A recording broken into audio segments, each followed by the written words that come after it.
Hello, amazing community members. I'm excited to do this today, to do this whole live stream. So a bunch of you are on here already. Welcome.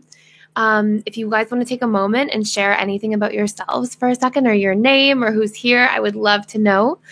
In this webinar today, I'm going to start off and we're going to go through a few quick questions, just a quick Q&A about a whole bunch of different things about sort of what's going on at the school. A few frequently asked questions. We'll spend like 2-3 minutes there. I'm going to go into conflict resolution after that for about 45 minutes or so. And then I'm going to hold space. Hi, Stacy from New Jersey.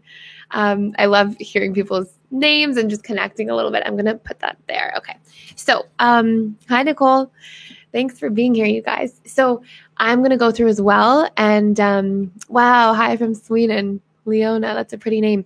So I'm going to go through as well and talk about conflict resolution. It's the reason I'm picking this topic and doing this live today is because it's a question so many people have asked me, just how to manage conflict in their relationships, how to make conflict work, how to feel like they're actually communicating through their problems and challenges. I hear from a lot of different people that it's quite common to feel like people get into a fight and they kind of try to work through issues, and then it ends up being that they just sweep things under the rug and they kind of move on after a couple of days, and it never feels like individuals are properly, fully resolving things.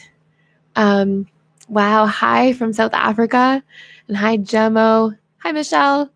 Thank you. I'm so glad to hear that. That's super exciting. Amazing. Excellent. Thanks. Hi, Lisa. Hi, Graham. Thank you. So what I'm going to go through is a little bit about conflict resolution. And then at the end today, I'm just going to hold the floor for 20, 30 minutes for anybody. I'm going to go a little bit over time. Like, we're not going to end right at 4:00. And that way people can ask questions, get their questions answered, and just really dig deep into everything. Hi, Darcy. So happy to see you guys here. Okay. So I am going to touch on a few really quick questions that I'm getting a lot. First and foremost, a lot of people have asked me, is it $49 for the membership and then you pay for the courses? The answer is no, it's $49 just for everything. Everything's included. All of the courses, the membership, the webinars, the workbooks, everything in there. And every week we'll be doing 2 live webinars in the Personal Development School platform. And occasionally I'm just going to make some of these webinars available to everybody just to touch base and go through things and answer questions as much as possible. But the webinars each week will be about the courses that are in the platform. So your questions and answers as you go through the homework are really supported. And then your personal questions and answers are supported as well. And I encourage everybody to join the Facebook group, post your content, your questions in there. And then if you're a Personal Development School member, post your questions in the actual school as well, please. Because I'm going through there and checking in every day. So let's talk about conflict resolution. So I don't know how many of you feel like you're effectively working through your conflicts right now, but the idea is that, the ideal, we'll say, is that conflict is a healthy thing. It is normal, and it's a part of human evolution and the evolution of relationships between people for conflict to take place, because we all have different sets of beliefs and different sets of programs and different sets of needs and unconscious expectations and so many individual things that we bring into a relationship that as we sort of break down walls and learn more and more about one another in any relationship, whether it's a romantic relationship, a friendship, a family relationship, what happens is as we break down these walls, we're inevitably going to run into discrepancies between our programs and other people's, our expectations and other people's. So, conflict is an opportunity to develop more closeness and more intimacy, and not just, in a romantic relationship, but intimacy as in closeness and depth in all of your other relationships, friendships, family relationships, everything. And so the ideal space that we want to enter into is to hit a point where we realize that conflict is a beautiful opportunity to break down invisible walls that exist between ourselves and other people that we care about and value. And by entering into realizing that, we have the opportunity to start almost not enjoying conflict, but feeling like it's something empowering at the end, even though it can be a little bit vulnerable and a little bit tricky at times. When we have the proper tools and we are equipped with the proper tools, suddenly we can feel empowered to manage conflict in a healthy way. And, conflicting conversations should feel like they almost bond you more and more closely together as you move through them. So if you're here, I'm imagining that you probably feel like conflict's really hard right now, and that maybe you're hitting a bit of a wall when it comes to communicating all the way through problems. And maybe you're feeling like, you can feel all the emotions, and maybe you're even starting through this channel or other growth work that you're doing to recognize some of your core wounds and feelings and patterns within conflict. But maybe you're just not getting all the way through to the end of feeling like conflict is this almost beautiful and empowering opportunity to get even closer to the people you care about. So hopefully by the end of this webinar, you feel like, okay, I can see conflict having the potential to be this, and through actually practicing these tools, I'm able to achieve that. So that is the goal that I want you to have out of this webinar. I'm going to give you some really amazing steps, some really clear tools. We'll talk about objections and conflict as well, like what can come up and how we can manage those challenges. So it's not just this framework full of steps, but some extra insulation in there to deal with if somebody's extra grumpy one day, or if we have somebody who's a really challenging attachment style, or our attachment styles are very oppositional to one another. So this is the goal that we're trying to achieve. So let's dive into everything. Let's start with talking about the importance of keeping your resentment tank empty. So one thing I see a lot before we get into all the tools is that individuals over time, I've worked with a lot of married couples who've been married 20 years, 30 years, historically for quite some time now. And it's very common for me to see that it's almost as if two individuals come together, they're really in love, they're very happy, they decide to get married, make a commitment to one another, have a great honeymoon phase, and even, honeymoon phase after the marriage and the marital relationship begins, have kids, get really busy, just work as a team well to deal with the raising of children and all the commitments and responsibilities that come along with it. And then the children get older and they start getting the hang of things. And all of a sudden, it's sort of like they don't know their partner anymore to the same degree. And suddenly they look and it's like all this resentment has built up in the background. And resentment is basically this. It's whenever we have unmet needs and a lack of communication. And often one of the root fundamental aspects of how conflict takes place is that we are not personally aware of our own needs. And so because we're not aware, we can't communicate them. And when we're not aware and we're not communicating them, what usually takes place inside of our minds is this unconscious expectation that the person we love should know. And if they love me, and if they really care about me, and if I'm married to them, and if we have children together, they should know. And when they don't, it feels very painful.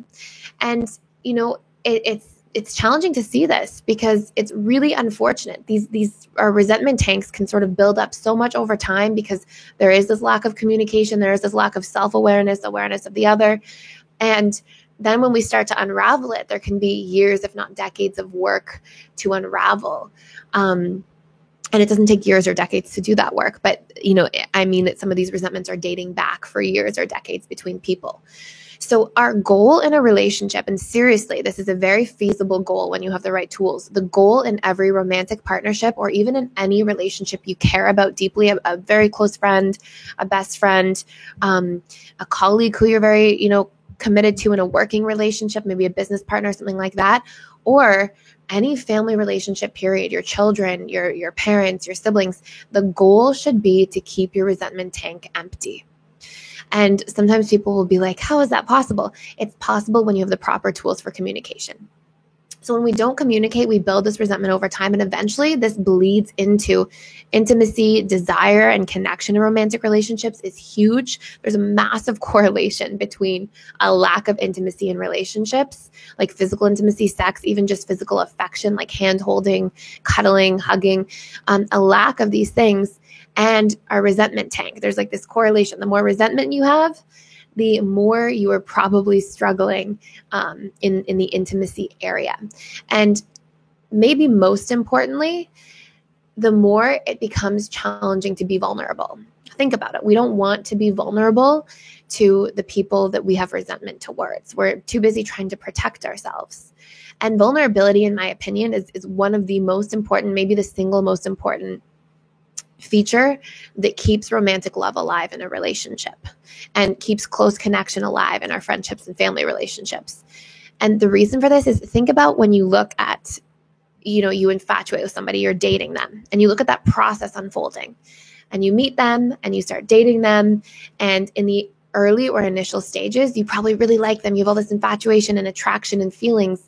And that we'll call it like, or infatuation, turns into love through vulnerability. We start to deeply love people when we feel seen and heard by them, and when we feel like they see and hear us.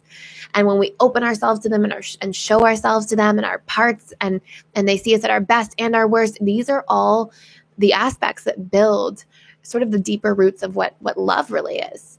And so when we start becoming resentful because we're not communicating about our needs in a relationship, we rob ourselves. We start becoming protective, and we don't want to be vulnerable. And over time, to be quite honest, I feel like a lot of individuals stay in a marriage and marriages become stale, or marriages become, two people sort of cohabitating over time because they've stopped integrating that vulnerability aspect into their romantic partnership.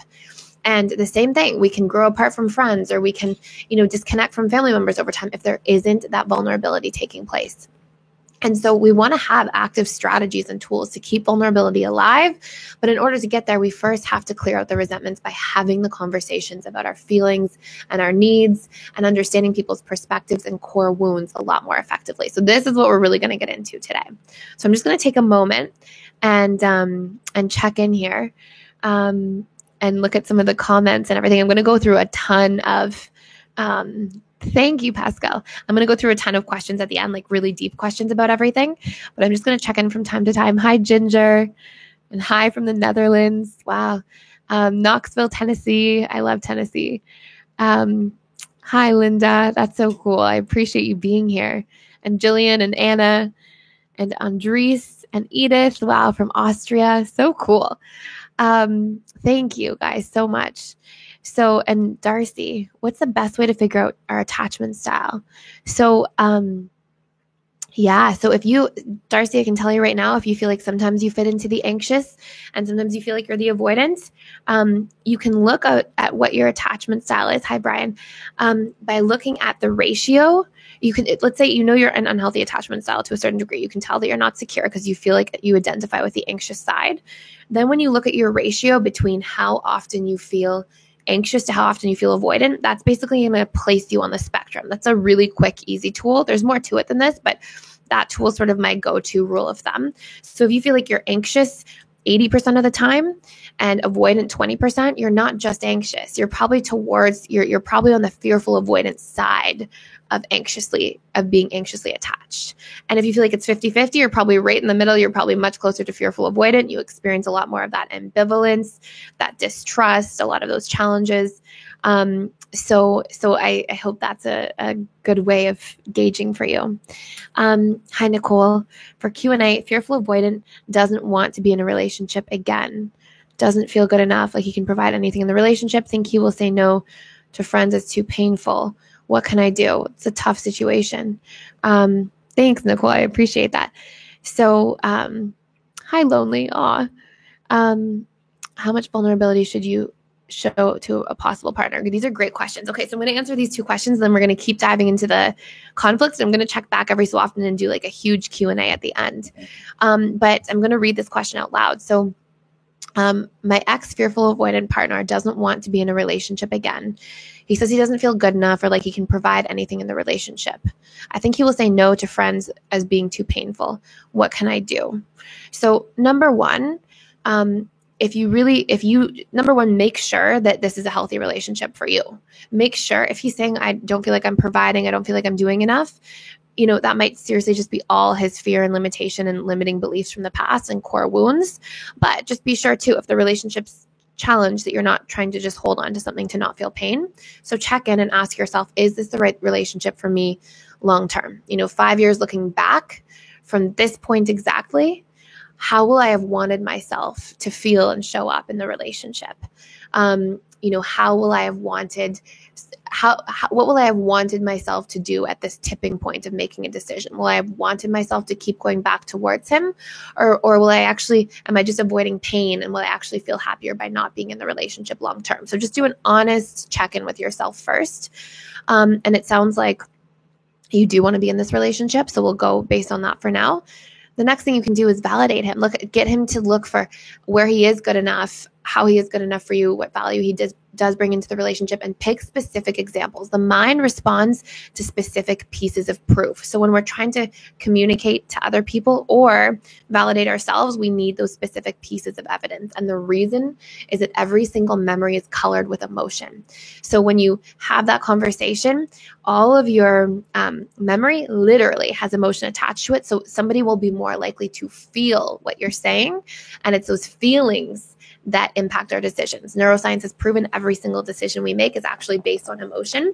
So even those of us who think we're really logical, rational thinkers are still making emotionally based decisions at the tipping point. And then we're really just quick to rationalize or justify through logic.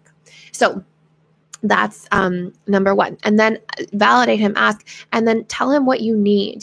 Fearful avoidance, I wouldn't even just say fearful avoidance. I would say fearful and dismissive avoidance for both. It's very important to know what you need and what you expect from them, because otherwise they can overdo it or they can't gauge, and they've had a lot of trauma in relationships trying to figure out what's expected from relationships. And there's a lot of confusion for both these attachment styles. So by expressing clearly what you expect and what you need and asking him to do the same, you give him a framework to feel good enough within and capable within. So I think that's a really important start. I hope that answered the question. And then the next question here from Lonely. I hope you don't feel lonely. I'm glad you're here. You said, hi, I wanted to ask how much vulnerability you should show to a possible partner. I feel that I share too much at the beginning and may drive them away. So great question. I think vulnerability is so important, but it's true. We want vulnerability as we start to open up and trust. So I think a good gauge is to spend, to operate from a secure space. We want to spend time not feeling like we have to rush to prove anything. You'll know how much vulnerability to have when you're not rushing to prove something. So sometimes when we share so much at the beginning, I find that it's because people feel like they have to prove themselves and prove that they're good enough and valuable and share their story and figure out if the person's going to like them and accept them or not. And sometimes we can have that kind of rushed attitude, and it can prevent us from slowly opening up over time. And we want to be looking when we're dating, not at, hey, am I worthy for the other person? Will they like me? We want to be like, is this a good fit between us? Is this person going to meet my needs? And am I going to meet theirs? And if we're too imbalanced or one-sided when we're showing up in the dating realm, then chances are your relationship's going to stay like that. And resentment and conflict and challenging times are to come, because really what conflict is a perception of imbalance between giving and receiving in a relationship. And that can take place around space, time, energy, or matter. So wherever there's a perceived imbalance between any of those things, space, time, energy, or matter, what's going to happen is at some point we're going to start feeling like, oh my goodness, this isn't working, or I feel taken advantage of, or I feel, whatever it might be. So start by getting to know the person slowly over time. And I would say a good rule of thumb is to share one or two vulnerable things about yourself every time that you see a person. And you can start at something that's a 5 out of 10 of vulnerability and work your way up as you feel like you can trust and you connect to the person and you feel like there's an exchange of energy that's positive from both ends. You can work your way up to sharing a 6 out of 10 the next time, 7 out of 10 the next time. And then, I would say it's fair that by the 6th to 8th date, that's a good time to start really sharing more deeply and feeling like you're opening up about some things that might be very, very vulnerable to you at a 9 or a 10. So that's the rule of thumb that I would follow if you feel really confused. But again, usually when you're looking at relationships as this equal space where both partners are assessing, is this good for me and is this good for the other person? Usually when we're looking at it from both perspectives and not just, am I worthy? Will they like me? Usually our vulnerability takes place more naturally. So it's a good thing to hone into as you're dating. Hi, Amy and Josanne. It's a pretty name. Josanne. And Edith and Nicole and Andrea. Okay, beautiful. So I'm going to come back and check in with some questions again in a little bit, starting from, thanks, Darcy. That's amazing. Thank you. Starting from Josanne when I come back. Josanne, I hope I'm saying that correctly. It's such a pretty name. Okay, so as we dive into the importance of vulnerability and working through conflict, I want to share this story. And I've shared this story in one or two videos before, so you might be familiar, but we're going to use this story as the analogy for our framework going forward.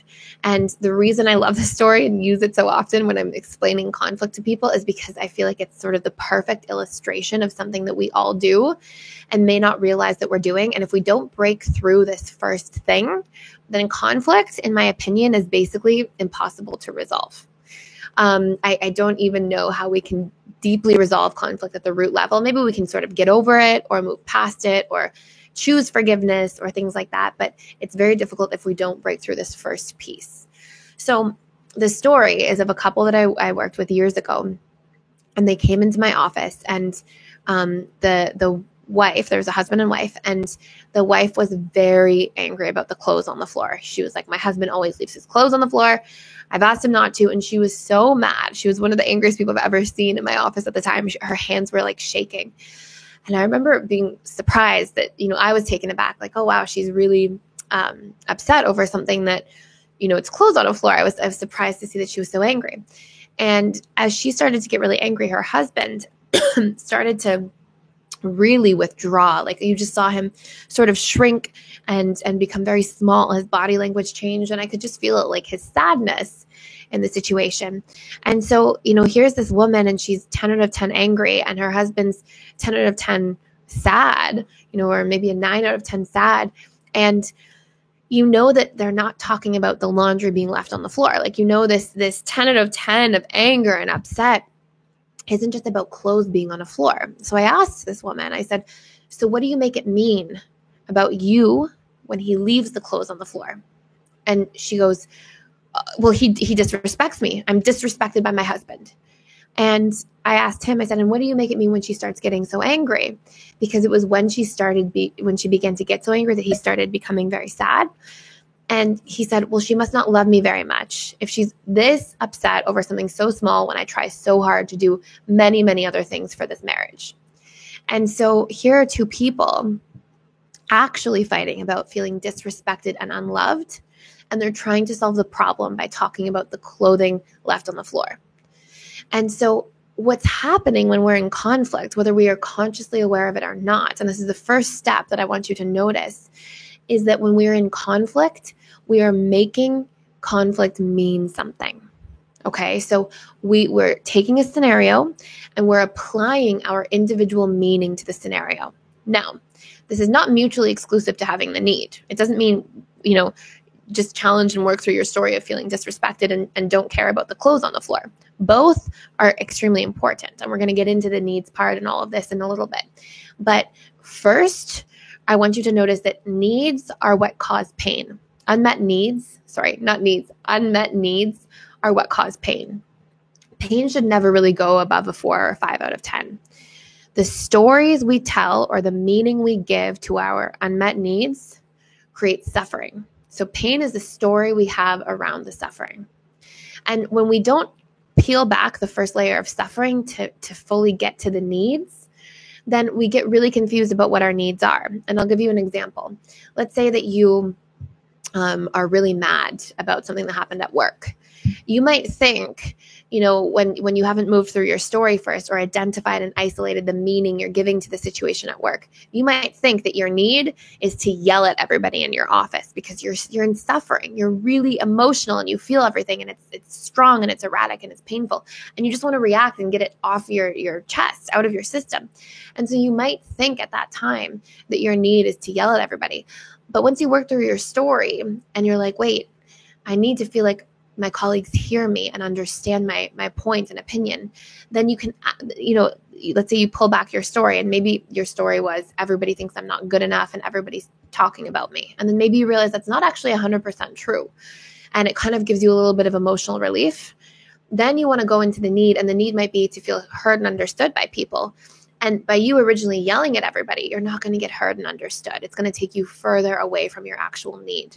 So when we work through the suffering, we work through the story first, and we peel that layer back, we're actually empowered to discover what our true needs are underneath, and then create really effective strategies for getting those needs met.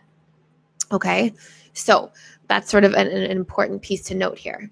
So this couple, going back to this couple in the office, so I asked the female, the wife, to turn to her husband and say, hey, you may not realize that I feel this way, but when I see the clothes left on the floor, I feel like you disrespect me as a human being, and it really hurts. And, right away, her husband went from like feeling rejected and withdrawn to understanding, because now it wasn't about the clothes on the floor. It was about the vulnerability of his wife, the vulnerability and connection to another human being. And you should have seen, like, right away, he's like, of course I respect you. You're such an amazing mother and wife, and you always keep such a clean house, and you're on top of everything, and you're so organized, and you're doing amazing at work. And he just went on and on and on. And what do you think she felt? Her feelings of being disrespected were so invalidated, and with so much love from her husband, that she couldn't stay locked onto that anger. And within 30 seconds, maybe less, of this conversation, you could just feel like she felt connected to her husband and free now, instead of feeling like heavy and angry. And just like that, a lot of that stored up emotionality was gone. And it doesn't mean that then we still go to talk about a strategy to work through the clothes on the floor and come to a consensus. But we have to work through that level of suffering first. And right away, as she starts to feel connected, she turns to her husband and she's like, and of course I love you. I can't believe you feel unloved. You do so much for this family, and thank you. And I appreciate you. And they just have this like really deep, powerful bonding moment. And so I want you guys to recognize first that it's vulnerability that's taking place. And when we see vulnerability and we understand people more deeply, it really opens our hearts and our capacity to give love to the people we care about, because we're not judging from our mind in this surface way, and we're not seeing this person through the filter of the meaning we're giving to conflict. So we're not seeing, it's hard to be loving to your husband when you think he disrespects you. It's hard in that moment.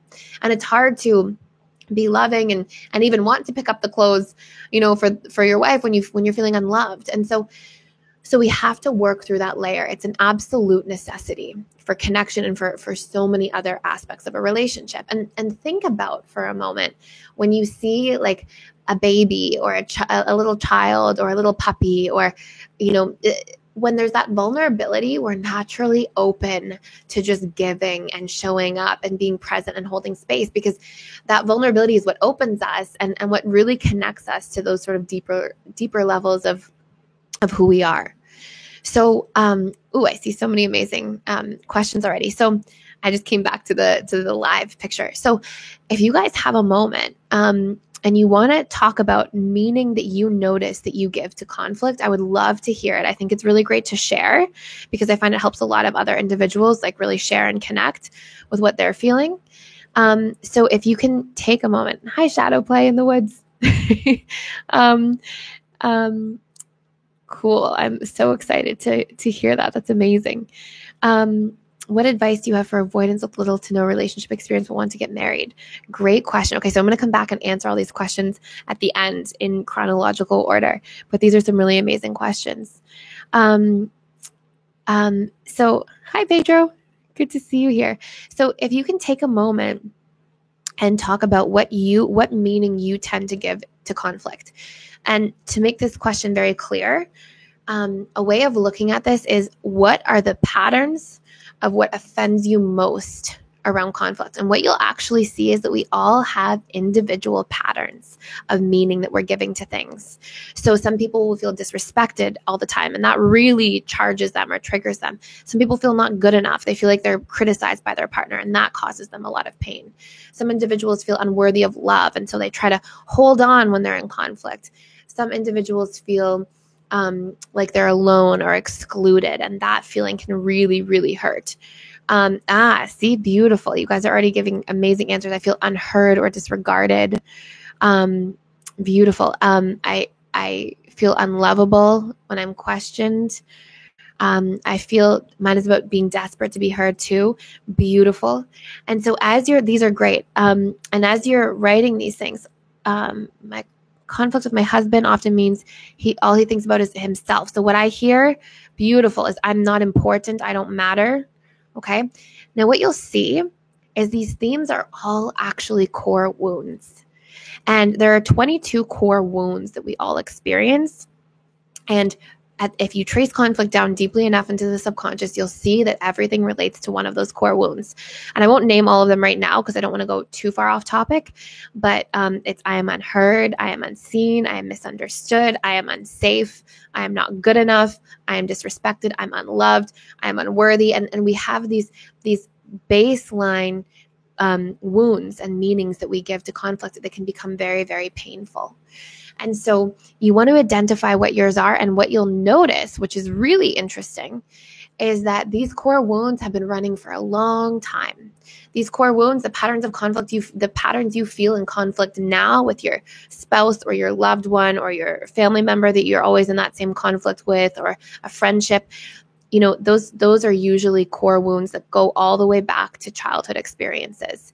And sometimes they're not childhood experiences, sometimes they're earlier adult experiences, but usually there were fundamental parts in time that you felt maybe unheard a lot in childhood, or not good enough a lot as a kid. Maybe you had a parent who was always forcing you to overachieve, and you felt like you could never be enough or do enough. And so once you've identified in your mind, my opinion, hi Stuart, my opinion is irrelevant in conflict. So it's like, I don't matter, I am not important, is that core wound. And so what you'll see is that these usually date back quite a bit and come from a place much deeper. And I'm not included. Good. That's a core wound. I am excluded. Everything boils down to these things. I'm feeling superior and then inferior. Good. So feeling like I'm not good enough. Excellent. Excluded. Excellent. So when you take the time to really notice misunderstood and alone, those are both core wounds. Zathu, that's a pretty name. So you want to identify then, where do these come from?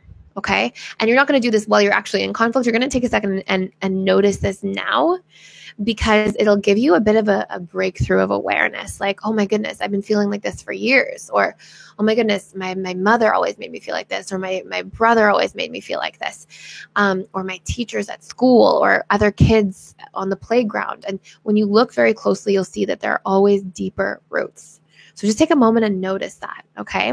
Now, once you're aware of these conflict patterns, and these were all great shares, and as you see, they all align with the same core wounds. Ginger says, I often feel unworthy, disrespected, unheard. Wow.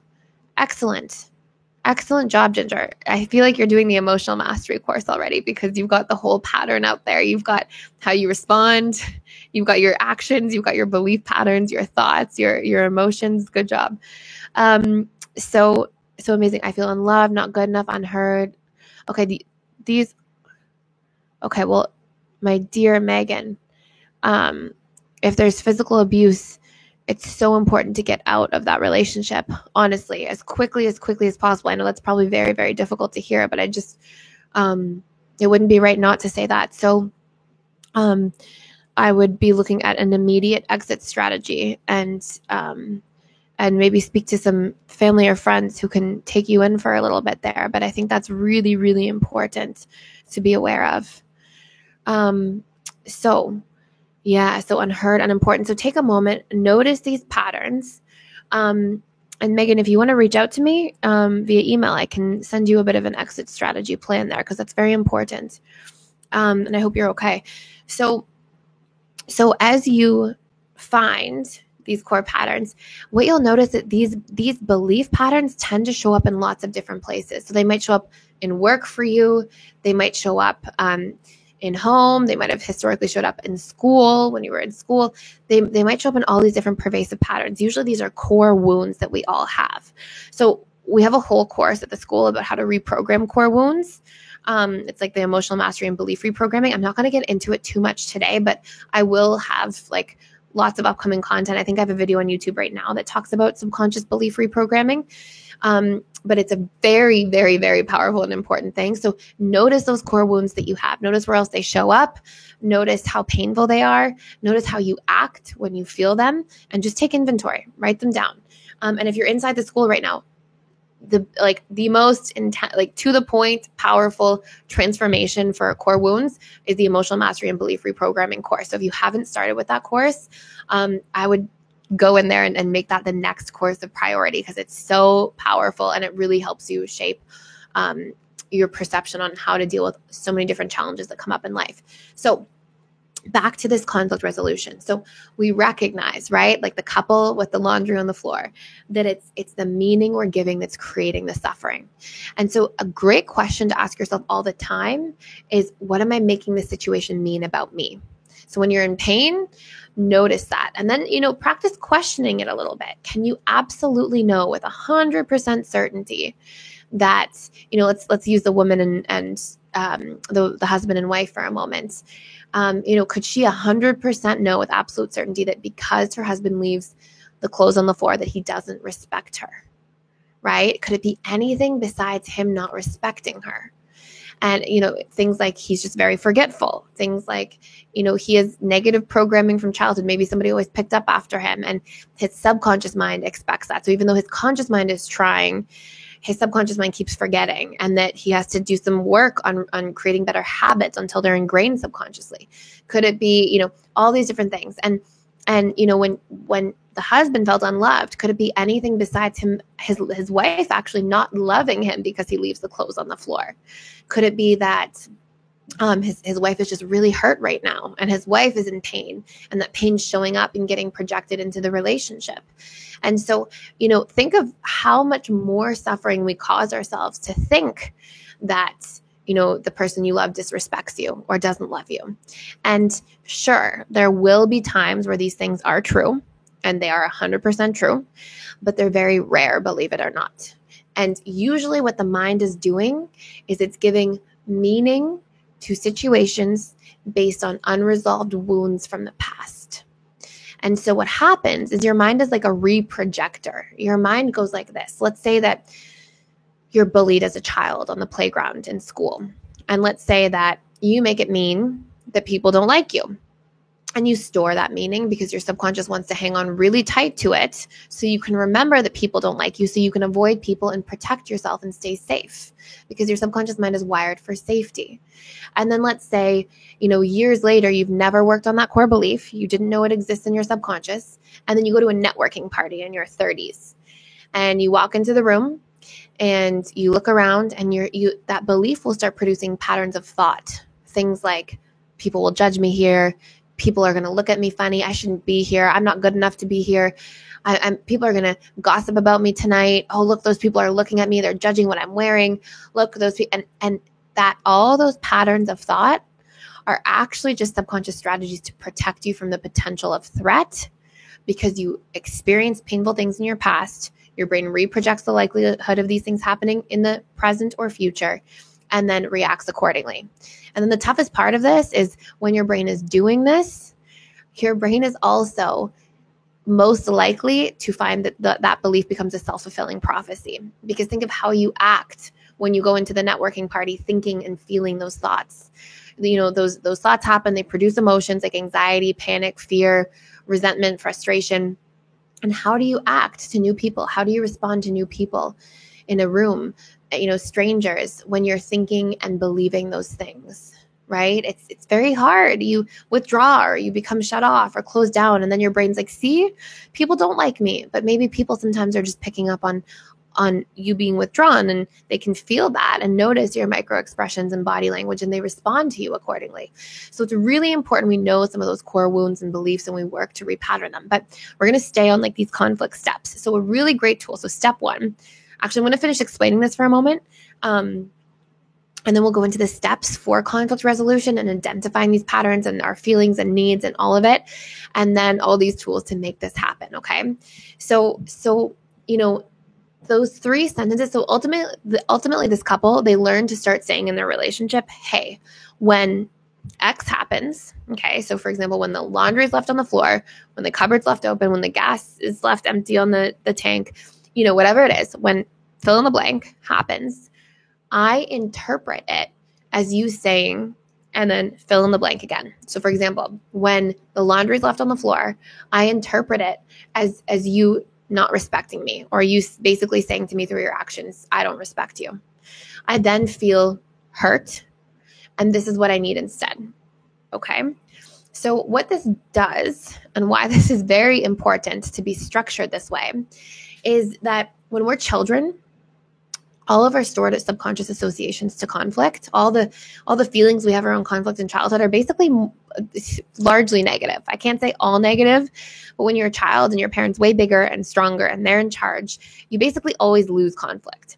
And so when you have a parent coming to you and you come into this world and you're like, what is this world? What's going on? You're just trying to be creative and play. And maybe you just want to run across the street and have fun. And your parent picks you up and maybe spanks you or yells at you for trying to run across the street and not looking for cars. And you don't know, you're a little child. All you know is that you're trying to have fun and create. And all of a sudden you feel pain and rejection from this person that you're supposed to trust and love. And so our whole conditioning process is painful. And all of our associations to conflict, more or less, are not very wonderful and empowering. And so what happens is when we feel conflict coming in our adult lives, unless we've actually worked on our specifically our stored associations to conflict and what it means, all of our adult reactions in our lives to conflict coming, or somebody saying something that feels like it's blaming us, is we hear that and we feel like we are going to be blamed or punished or shamed or criticized, and it feels like a rejection from somebody we love. So as soon as we hear something that's like the entry point into conflict, our brain is wired to go into protect and defend mode.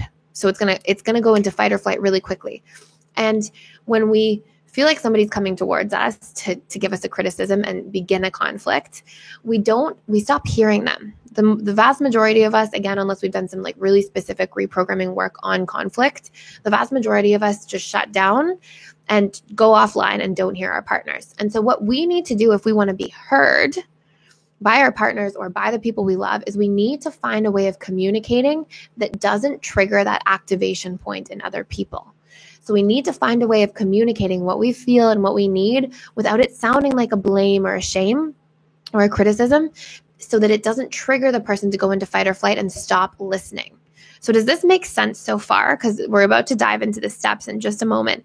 But can you guys let me know if this makes sense? Because, hey, Jermaine, because there's a lot of information I'm giving to you guys so far. So just let me know if this all makes sense. A lot of sense. Okay, good. I'm so glad to hear. Hey guys. Hi, Summer, or Stacy, not Summer. I remember. Okay, beautiful.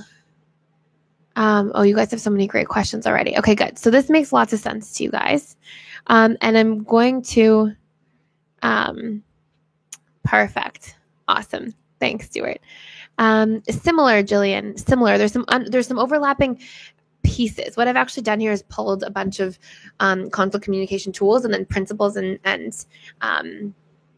dynamics from how the subconscious mind works, and sort of pulled them together to create this framework for you guys to use that has in my opinion, the highest percentage of highest chance of like resolving conflicts. And I've seen it work very, very well with so many couples and individuals, and it's something I use in my own life, and geez, it's like my relationships have changed really, really dramatically. So those three sentences, okay? So, hey, when blank happens, I interpret it as you saying blank. I then feel blank, okay?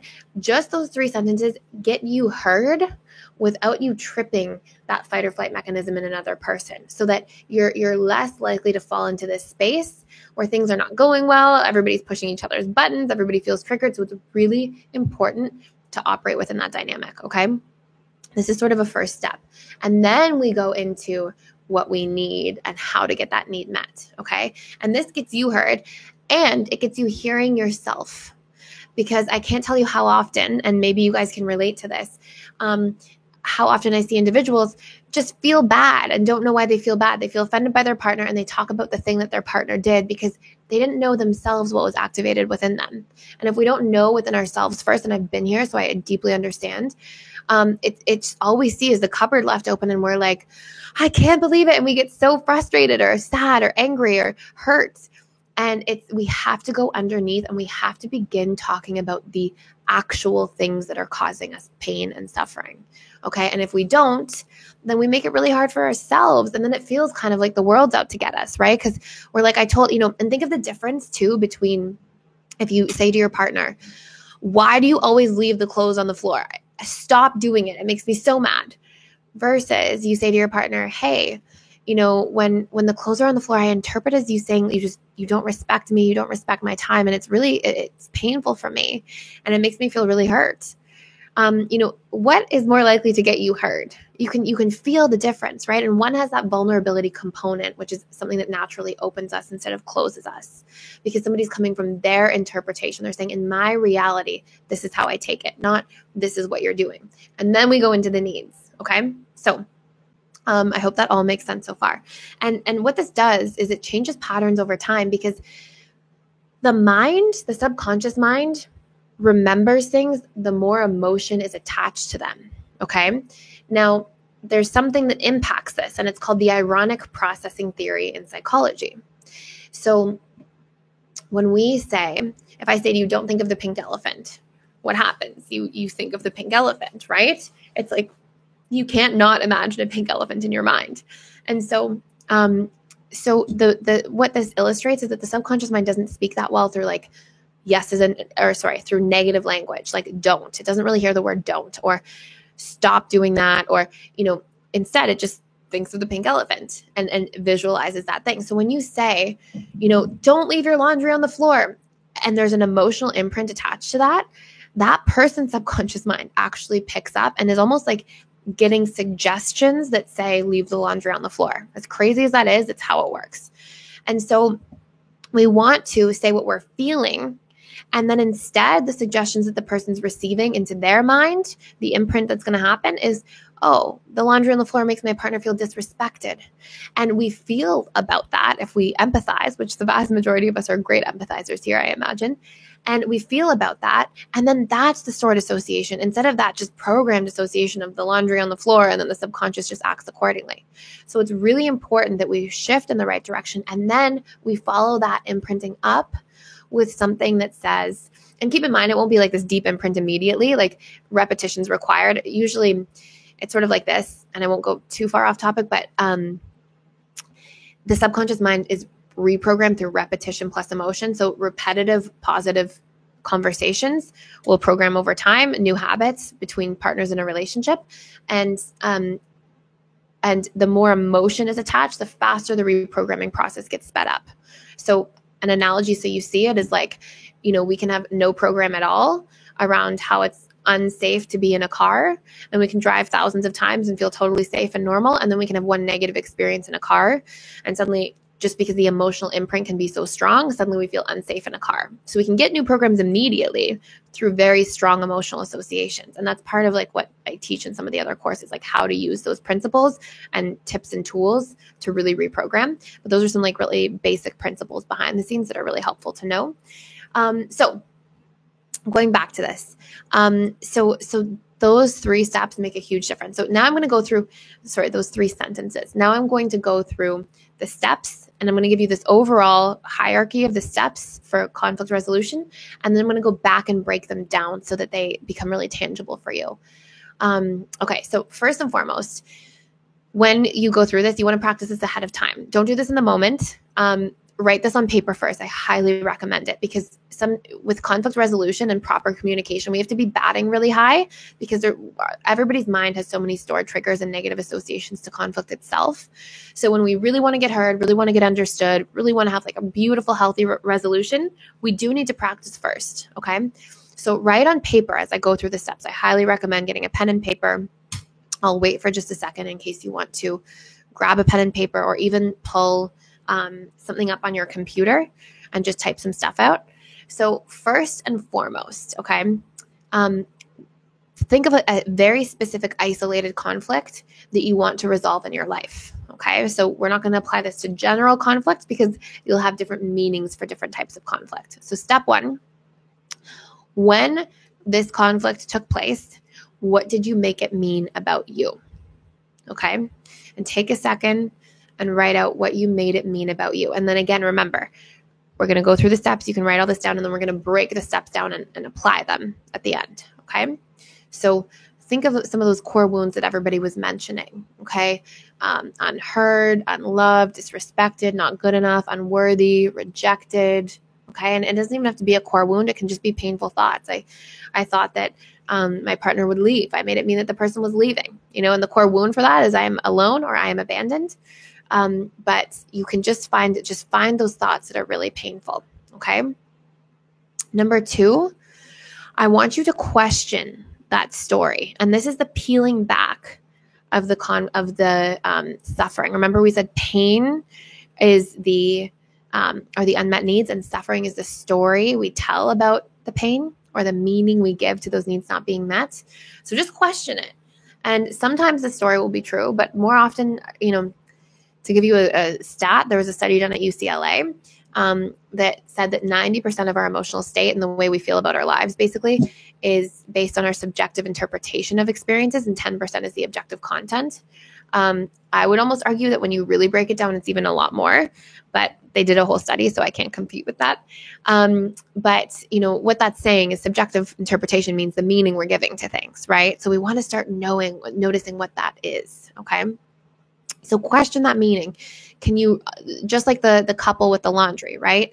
Can the wife 100% know that because her husband leaves the clothes on the floor, that it's because he literally is like, I don't respect my wife, let me put the clothes on the floor, or he just doesn't respect her at all as a human being, right? And we want to pull up that suffering. And can the husband 100% know that the wife doesn't love him because she's angry, and we want to uproot that suffering. Then step 3,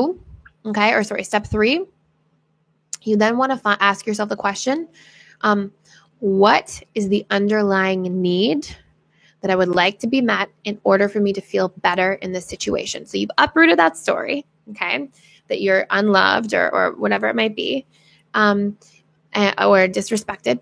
And then you ask yourself, okay, what do I actually need in order to feel better? And then you want to ask yourself, what is my strategy to get this need met? Okay. And when you write that out, and I'm trying to speak like really slowly here, so in case you're writing it out, it gives you time to just let it sink in, and then you can contemplate on it for a moment. But when you are writing the strategy to get the need met, you want to imagine that you're explaining this to a child. And I know that sounds funny, but you want to be as clear as possible, because here's the problem we can run into sometimes. Sometimes what we'll see is that, it can be like this. I can go, my unmet need, let's say, I'll make up an analogy. Let's say that I feel, let's say a common one that people experience. I feel, let's say, anxious, dismissive dynamic. Okay. So we'll pretend that I'm the anxious person, and we'll say my partner didn't call me back, and it's really, really painful. And maybe I'll make it mean that this person doesn't want to be with me. They don't care about me. And, I'm going to be alone forever. And maybe my partner really does care about me, and they were just really preoccupied, or something bad happened at work, or whatever it is. But I'm there telling this story and ruminating over the story and creating all the pain. So I do the work. I realize, okay, I can't really know with certainty that it means that, because the person didn't call me back, that I'm unloved and not cared for. But it still hurts me, and I need to check and see, is this person capable of meeting that need? I don't want to feel like I'm forgotten and not called back all the time. So I have to express this need so we can come to resolution, because even though the story may not be true, the need still matters, right? The unmet need still causes pain. So then when I explain to my partner the need, I can say, I need to make sure, I need you to be more consistent about remembering to call back, because it makes me feel, and I would express all those things first in the first part. So when you didn't call back, just to go through the actual steps, when you didn't call back, I interpreted it from my space as you really don't care about me, I'm not important to you, and that I don't matter to you in the relationship. And it really hurts. And, what I really need is for you to try to be more responsible about remembering those things and to be less forgetful. And I know you won't be perfect, but it's really important to me. And so I'm expressing the need. And then here's the thing that I'm trying to explain to you. And then I create the strategy. And I have to be really clear for the person. I have to say something like, do you want to set an alarm on your phone? So at 5 o'clock when you get out of work, we remember to have those conversations in the evening. Or can you, and I explain very clearly how this person can get that need met, the strategy for it. And that was a very clear example, I think, because it was like, here's the actual tool. But the reason that it's really important is for some people, it's like, I feel unsupported and I really need you to support me. And the partner might go, or the friend or family member might go, okay, I have to support this person more. I'll cook them dinner tonight.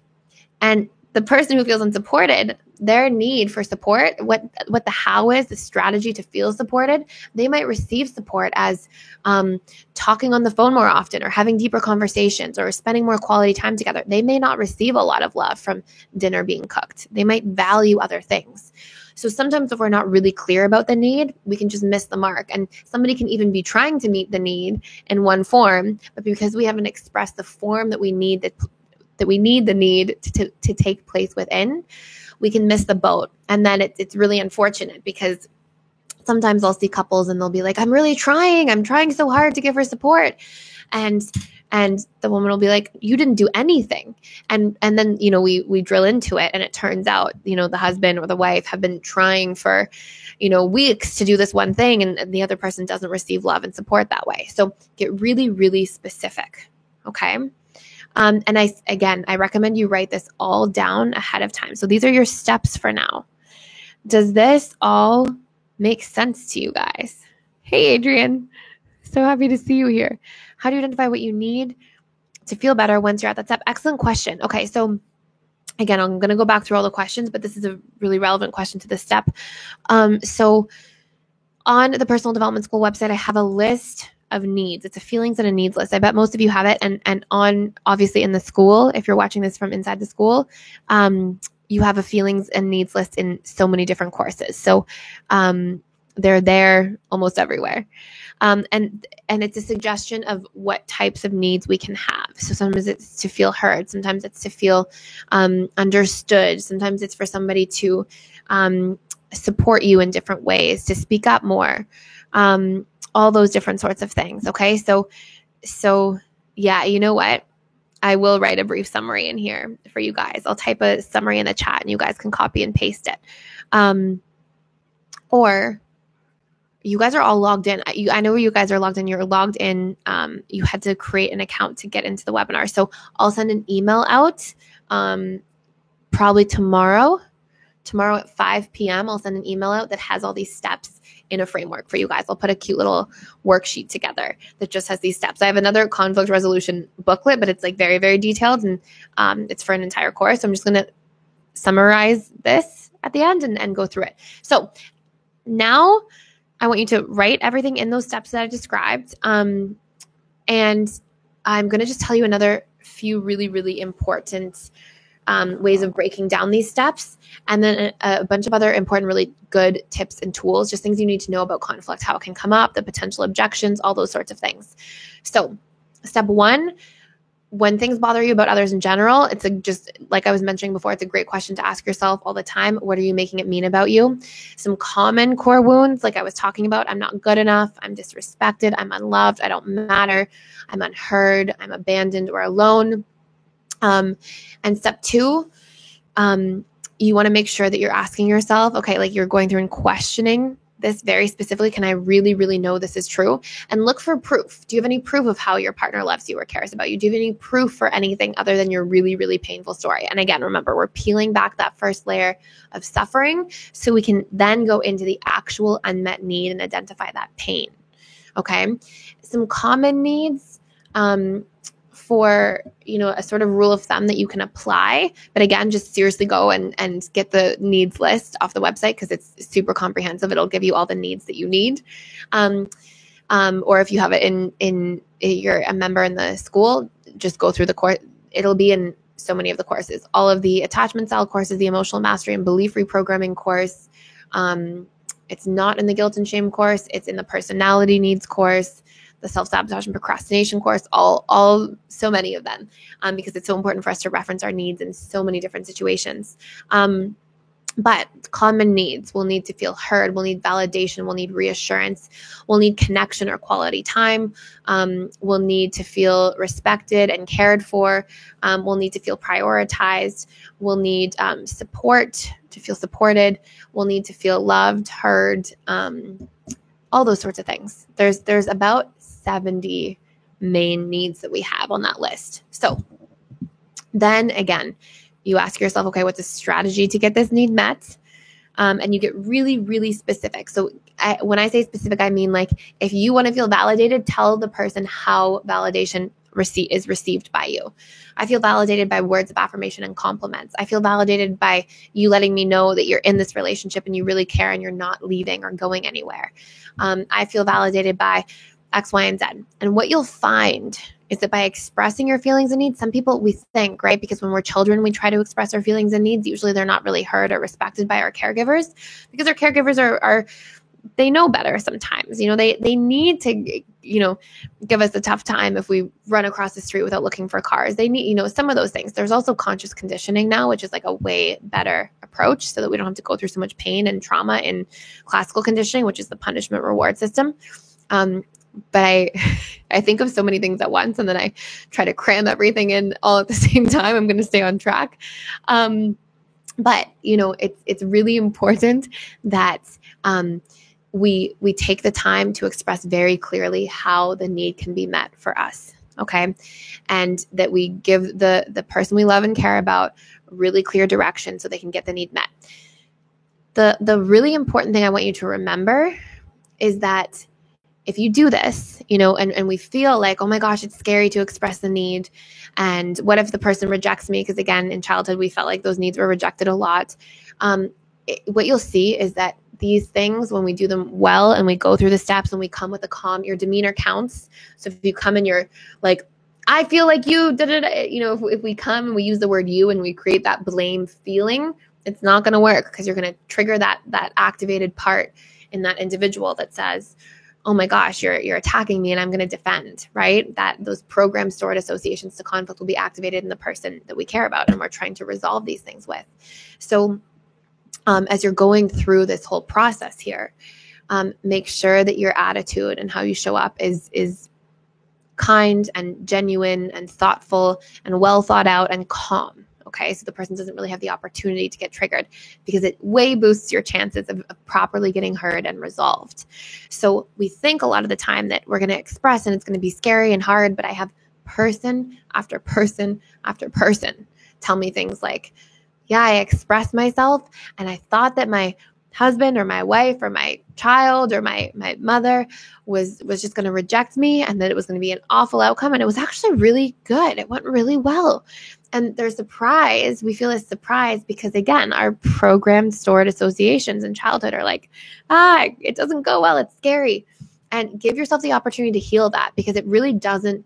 It's extraordinarily rare if we do this properly that this type of communication doesn't work. And really those rare cases are if we're dealing with somebody who has a personality disorder, maybe they're actually a narcissist, a borderline individual, things like that. It's only in those very rare cases that things tend to not work out that way. And it's, again, when you express your feelings and needs, you're tearing down walls between yourself and the people you love and care about. Okay. So let's go into some other key tips that you need to know. Okay. So like I said, as you're doing this work, it's important that you're actually showing up with a kind attitude as you're practicing this.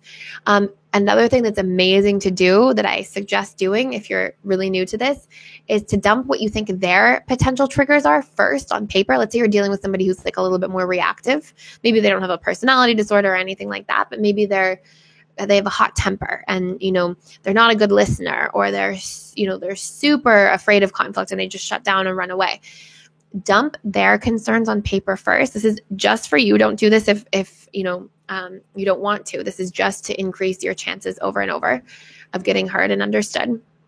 dump their concerns on paper first and invalidate those things ahead of time. And I don't mean invalidate like try to invalidate the person.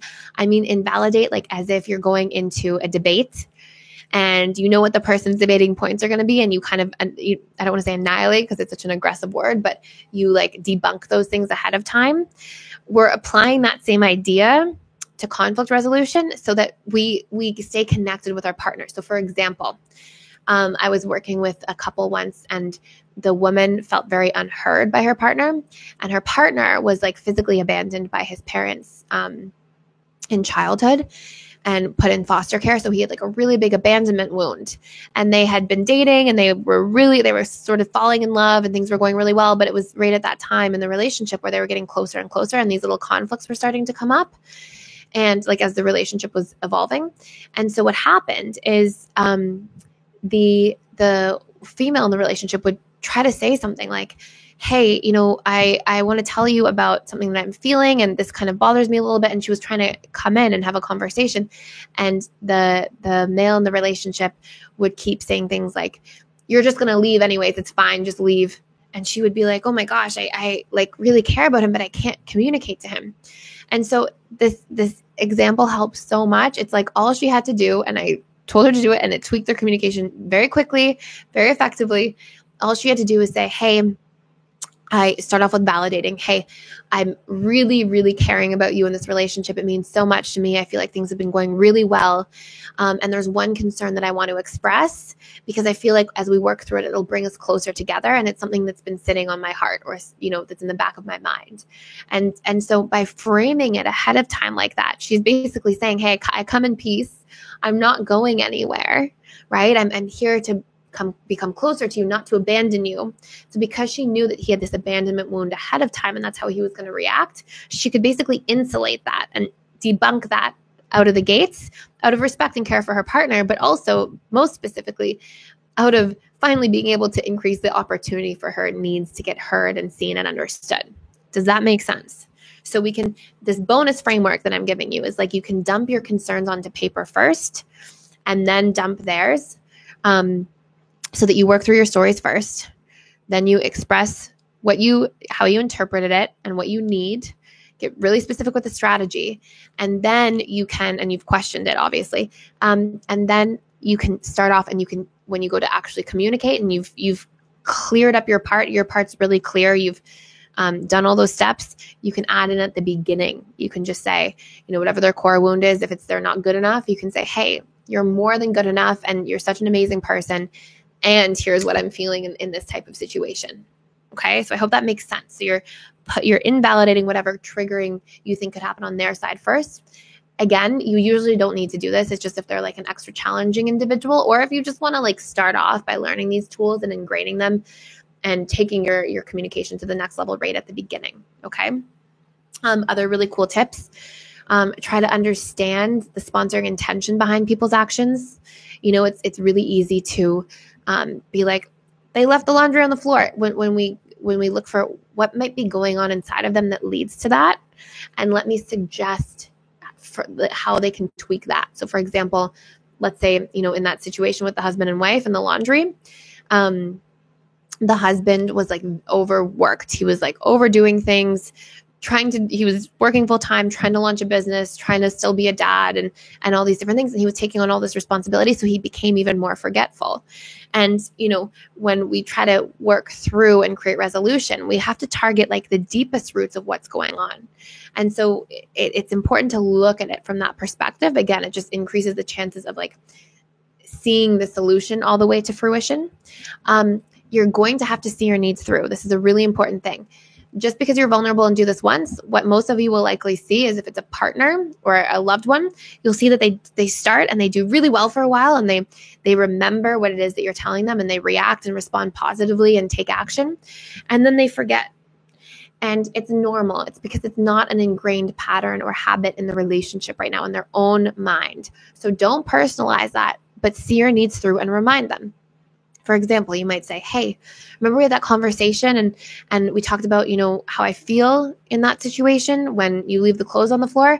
I noticed you did it again and it brought up those feelings for me again. And I'm just reminding you. And what you'll do is you'll see a couple blips over time as a general rule. Don't personalize it. It's how the human mind works. We have to get patterned, things have to be patterned in to become habitual. And if people make a mistake, just remind them right away. Don't store it and repress it, because it's going to come out in a loud, not so nice way later on. And see your needs through. Okay. And if you're doing this and you're seeing your needs through and the person's never responding at all and they just don't even care and they're not taking any action, you're just in the wrong relationship, most likely.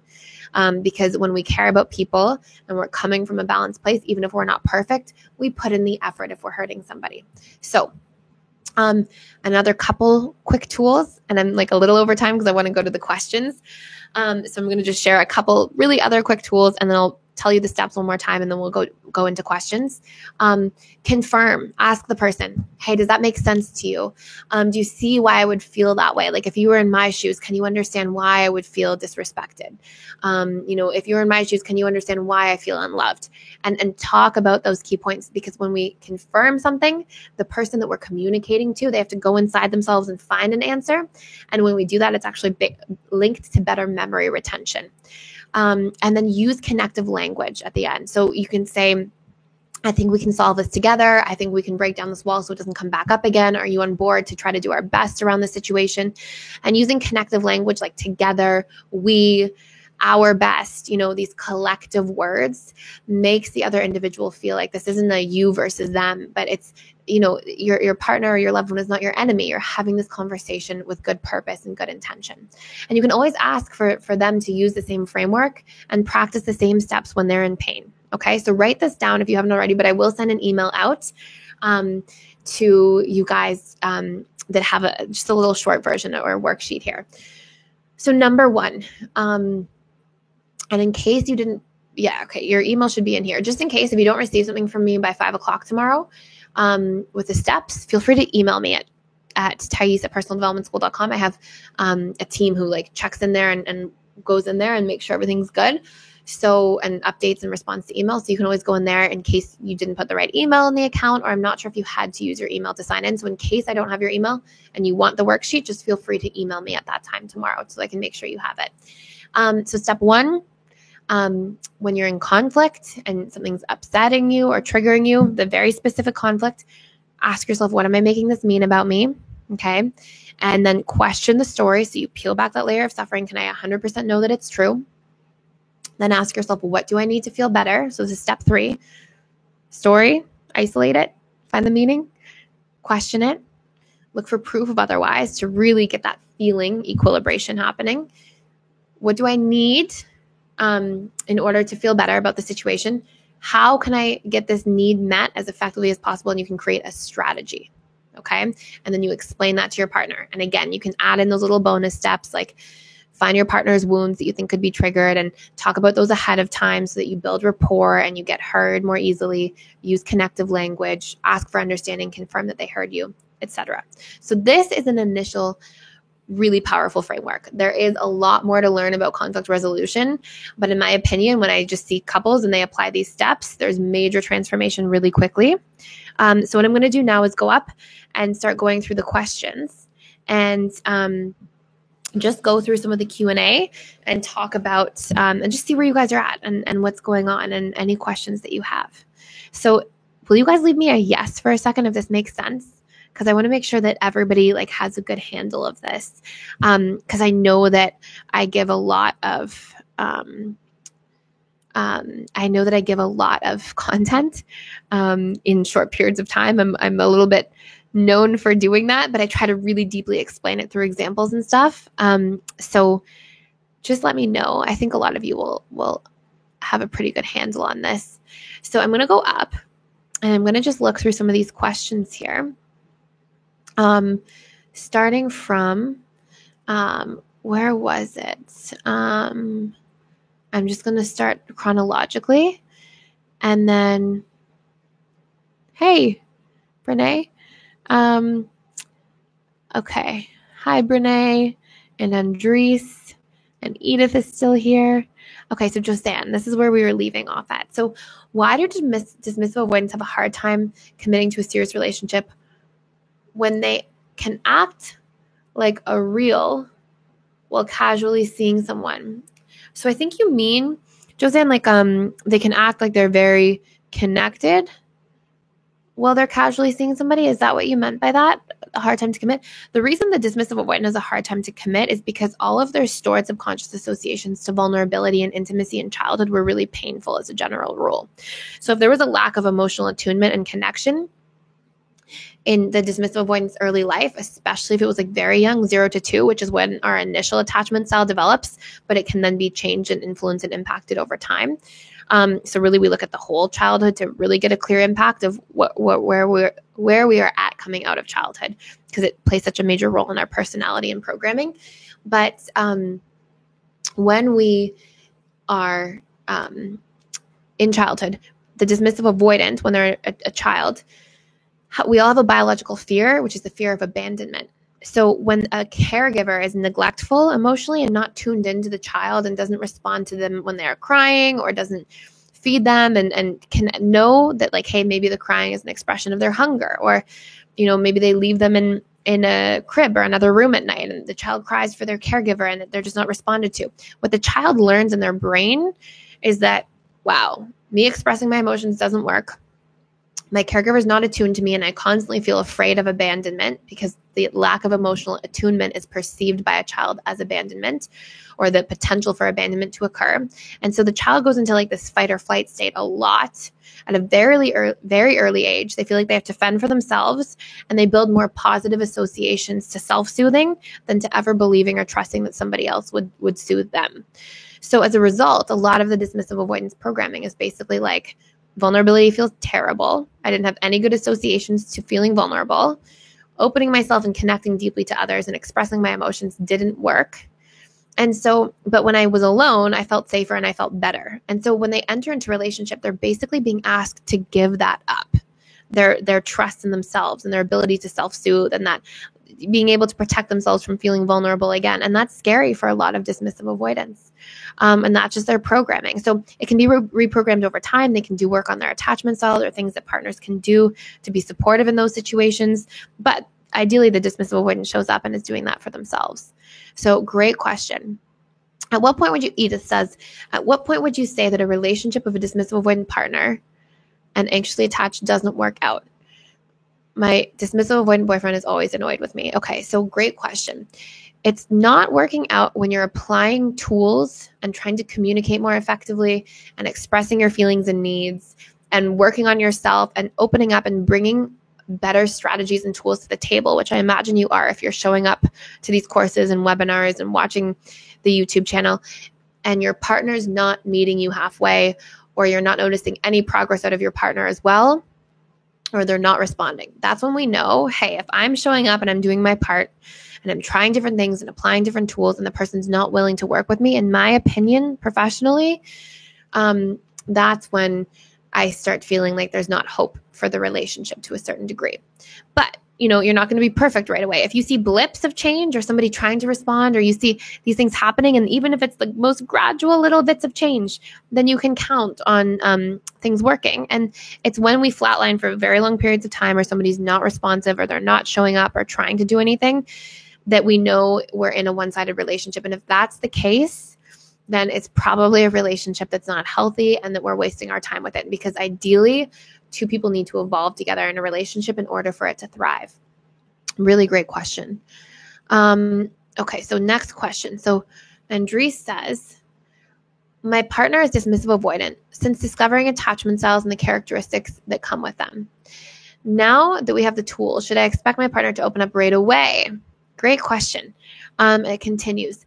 Like, is it fair to expect them to open up if they've never opened up to anyone and weren't aware of their own needs right away and consistently? Or is this something that is done over time? Amazing question. So the dismissive avoidant opens up when there's consistent security over time and consistent steps towards opening up. So I wouldn't look at it as like, will my partner open up right away? I will look at it as, is my partner moving in the direction of opening up more and more? And ideally, you're just using little tiny tools and strategies very consistently over time to create more openness in the relationship. If the dismissive avoidant is asked to go from like 0 to 60 really quickly, like open up everything right away, it's not going to work. They'll just feel afraid and it's too much too soon. And whenever they feel too exposed or vulnerable, they shut down even more. So you want to really have small, consistent bites over time that will get them to open up a lot more as time goes on. Amazing. So Shadow Play in the Woods says, I just discovered your videos and I'm incorporating them into my journey of healing. What advice do you have for avoidance with little to no relationship experience but want to get married? So the advice that I have, thank you for doing that, first of all. I think that's wonderful. So you say to avoidance. So I'm imagining you mean dismissive avoidance. And the advice I have for the dismissive avoidant is to start getting in touch with your feelings and your needs first. The best thing you can do is to start emotionally integrating. So go like this. Write down on paper, take your time, but answer this question if you're a dismissive avoidant, any of you. What were your greatest unmet needs in childhood? Okay. And take some time there. Okay. Just write that question down. You might want to think about it for, 20 minutes, 30 minutes, really introspect. And what are strategies to meet these needs for yourself now? Okay. Because a lot of what's happened is we tend to treat ourselves like our caregivers treated us. So if we felt emotionally abandoned in childhood, good chances that we're emotionally abandoning ourselves. So if none of our feelings were acknowledged, we're probably not acknowledging our own feelings. And we have to start on that healing journey and reparent those aspects of ourselves that were not given their needs in order to integrate. Healing is about integration and equilibration. So this is a good chunk of our healing process at a very high level. There's many steps that go into it, but what you want to do is start meeting those needs for yourself. And a lot of the dismissive avoidant has to start feeling their own emotions, start understanding what they need, not just from themselves, but from others, and then practice vulnerability slowly over time. Don't do too much too soon because it'll just trigger you to close down again. And practice vulnerability in small relationships, friendships, colleagues. Share a little bit more than you normally would. Smile at people more vulnerably at a coffee shop. Do little things so that you're prepared to enter into a relationship. You're trusting that you can meet your own needs, know your own feelings. You're not in a place of repression because that won't bode well in a romantic partnership. And then practice vulnerability over time. So you've set the stage and the grounds to enter into a healthy relationship. Okay. So those are the first, I could give you so many more tools, but that's a great place to start. And if you do it properly, it'll take a little bit of time. So Minu says, I guess I just figured out how to post. I'm Ruby from Indiana. Thank you, Amy. And it's interesting to think of resentment and vulnerability as two sides of the same coin. Great comment. Sorry, I thought that was a question. I hope that's Ruby that I know that's in the emotional mastery and attachment course. And if it is, Ruby is like a ball of wisdom, and is just on a beautiful journey. It's been amazing to watch. Amy Johnson. Hi, Amy. Is there anything I can try to repair my relationship with my ex as friends? A fearful avoidant cut all communication after he picked a fight. I've reached out. He won't talk to me. Is space the only thing to do? A fearful avoidant did that because of two things, Amy. He cut all communication because he feels so guilty for being the way that he was of the fight. And because there was a long string, this is very characteristic of the fearful avoidant, a long string of things that the fearful avoidant felt and didn't tell you he was feeling, and he repressed his needs until they all came out really loudly at once.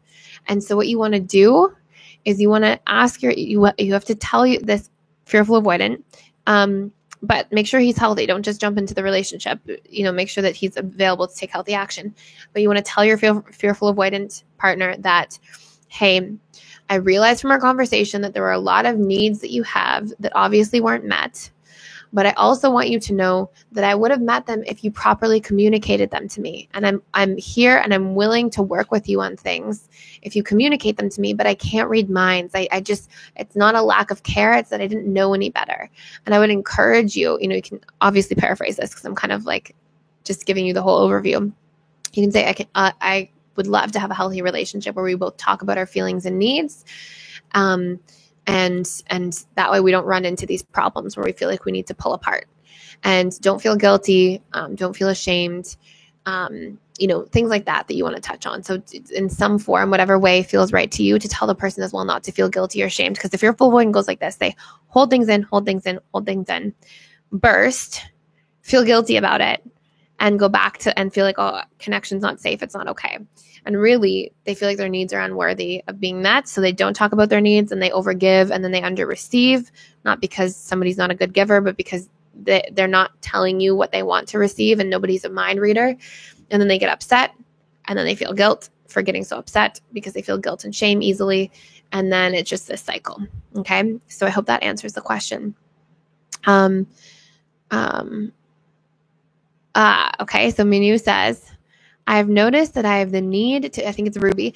Ruby says, I noticed I have the need to feel right. How about wanting to always have the last words in the conversation or discussion, to always feel right? Is that a sign of disrespect from me? It's one of two things. It is either feeling afraid of feeling that I am stupid. And I know that sounds funny, but it's a core wound. A lot of people have this like really strong fear of feeling stupid or foolish or like an idiot. And it's just something that comes up a lot in human behavior. So I wish I had kinder words to use, but it's just the best descriptor that I've found. And it's a core wound. And so sometimes it's like you want to get that last word to avoid feeling like that. Or you feel like you're just not heard yet. You know, people think that they're arguing about being right and wrong, and really they're arguing about feeling seen and heard and understood. And so when that takes place and they get seen and heard and understood, that's when we can actually set things to rest. And we're looking for our feelings to be validated. That's one other huge tool. I forgot to mention this. A really important bonus tool that I wanted to share in this webinar is it works wonders when we can talk to people and we can validate their feelings. So we don't have to validate their behaviors. We don't have to say, you know, if somebody gets mad and throws something, you know, we're never going to validate that behavior. That behavior of throwing something is not healthy. But when we want to calm the person down, we can validate their feelings. Hey, I see that you're really hurt and it's coming out as anger. Why don't you talk to me about that instead of throwing something? And by the way, it's not appropriate to throw anything. Don't ever do that again, please. Or, you know, it's fully unacceptable. However we want to phrase it, we can validate the emotions without validating the behavior. When people feel like their emotions are validated, and that's why we say, hey, I feel disrespected when this happened and it hurt me, you know, things like that. When people feel like their emotions are seen and heard and validated, the conflict is resolved. Okay. The end goal of conflict resolution is to come to a place where the two parties see each other's perspectives, validate each other's emotions, and have strategies to overcome the problem because they both express their needs. That's the goal. Okay. So, you guys have so many amazing comments and other questions. So I'm just going to scroll down to the bottom and answer one more. And then I'm going to have to run, but I just want to say thank you to everybody who is, here and showing up. I'm 45 Omega and okay, beautiful. That's so nice to hear, Stephen, that you're doing that. I'm just going to look for one more question. I see a bunch of beautiful comments and shares. I love seeing when people are like sharing and chatting with each other. Cool. I literally love doing these lives. I wish I could spend all my time doing these lives. I'm still learning about the technological component, but I love I don't know why I have to analyze, but I love seeing people support each other. I just feel like it's like a beautiful thing to see. So a lot of these shares, I used to personalize things a lot. Nowadays, I use the philosophy that everything out there comes from within me. It helps to not take anything so personal. I just go inside to look. It's beautiful. It's definitely Ruby, the wisdom ball of wisdom. Any other questions, you guys? I see a lot of comments and I'm trying to okay, cool. Great question. This is going to be the final question that I see. There's two good ones. Okay. Magnifica says, how can I keep my boundaries in this situation? What your boundaries are, like when we say, what are boundaries? What's a boundary? A boundary is essentially your feelings and needs being expressed. So this type of conflict resolution is a boundary. It's saying, hey, this is not okay. This is how it makes me feel. This is what you can do next time. It's just framing it in a positive way where it's usable by the person you love. Because if we say, don't ever do that again, you know, the person doesn't fully hear us. They feel criticized. They're triggered. They don't really remember it because the ironic processing theory, it doesn't go all the way in their mind. They think about it and they're more likely to repeat it. And so it's really, really important to be able to talk from that space where you say, hey, this is what I'm feeling in this situation. This is what I need. Here's how you can do it. And that is the ultimate expression of the boundary. Great question. Thank you, Edith. And then somebody said, what's the difference between a covert narc and a DA? A covert narc will never take accountability. So here's some common differences, okay? A covert narcissist will never take responsibility for things. They'll always turn it back on you. Dismissive avoidance, when you give them very clear communication, they tend to take it really, really well. So they'll appreciate it. They'll understand it. They'll try. They may not remember sometimes, they might forget, but they'll usually take well to things, and they won't have a problem acknowledging your feelings and wanting to connect.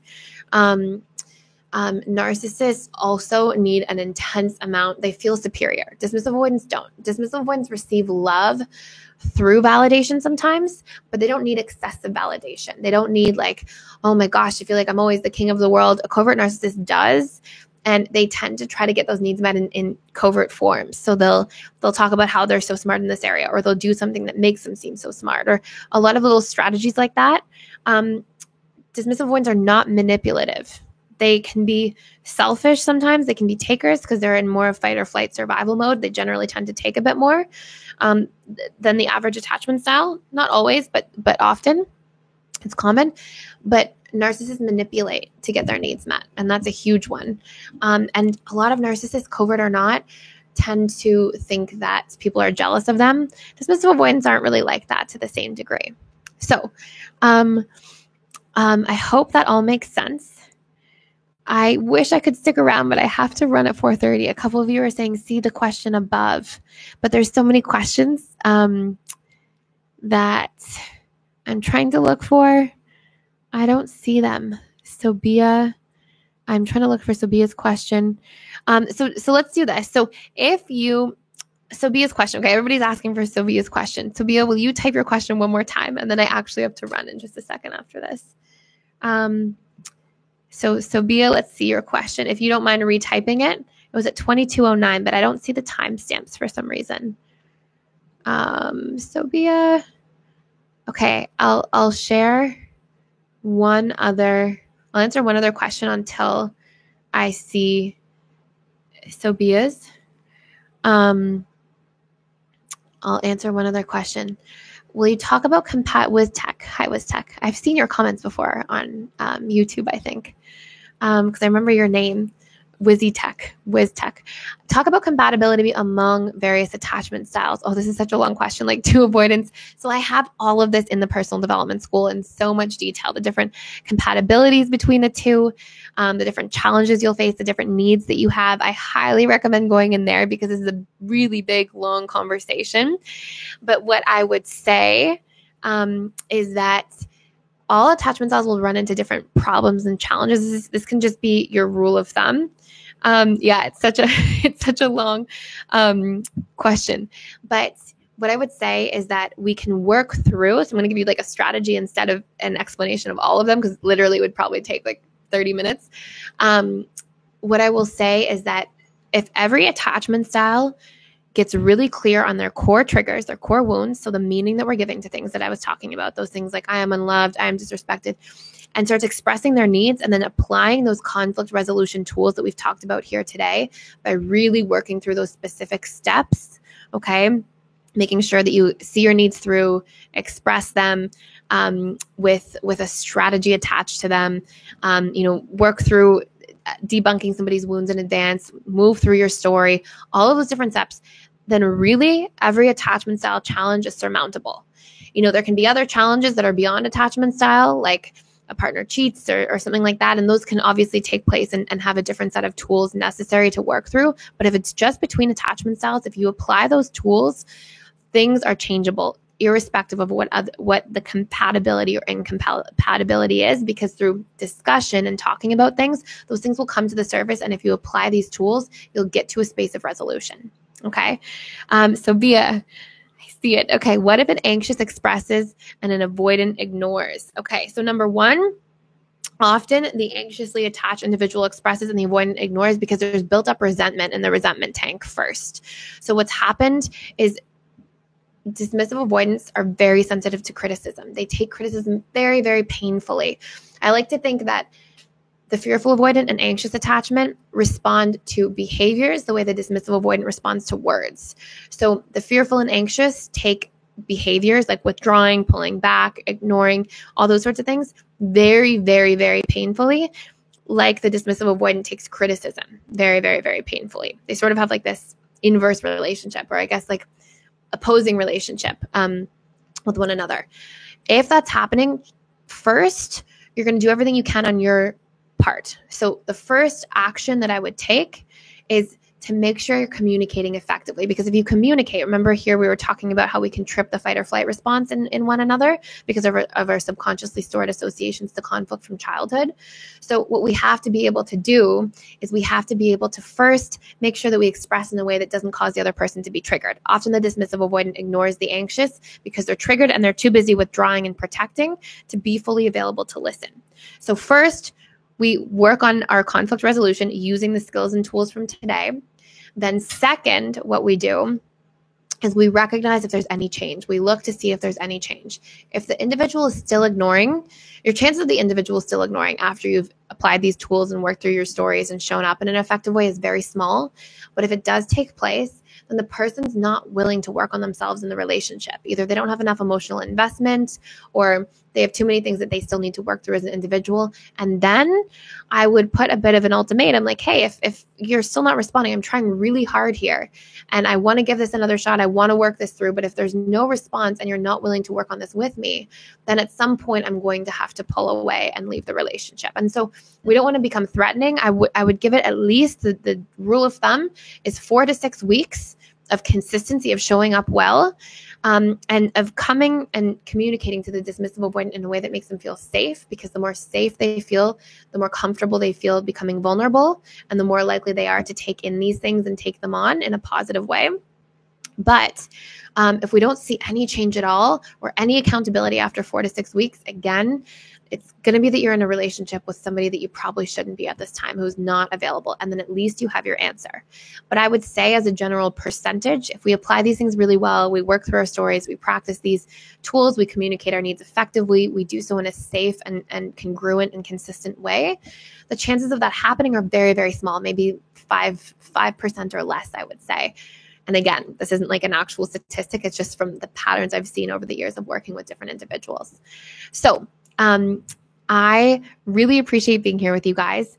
If you haven't signed up for the school, I just want to give you a quick reminder. Our launch ends October 12th. So we have, we're doing the $49 a month for all courses, 2 of these live webinars a week inside, it'll be a smaller group as well. So everybody will get their questions answered and connected to throughout the course of the week. There's a forum in there. I'm going through and answering all those questions. And there's unlimited courses that come in there. So I really hope to see you guys in the school. I would love to have you. Thank you again for being here. And yes. And I will see you guys soon. Thank you so much. Thank you guys for the amazing comments. Have a great rest of your Sunday. Bye. Thank you guys. Thanks, Dan and Edith and Minu. Bye. Bye. Thank you.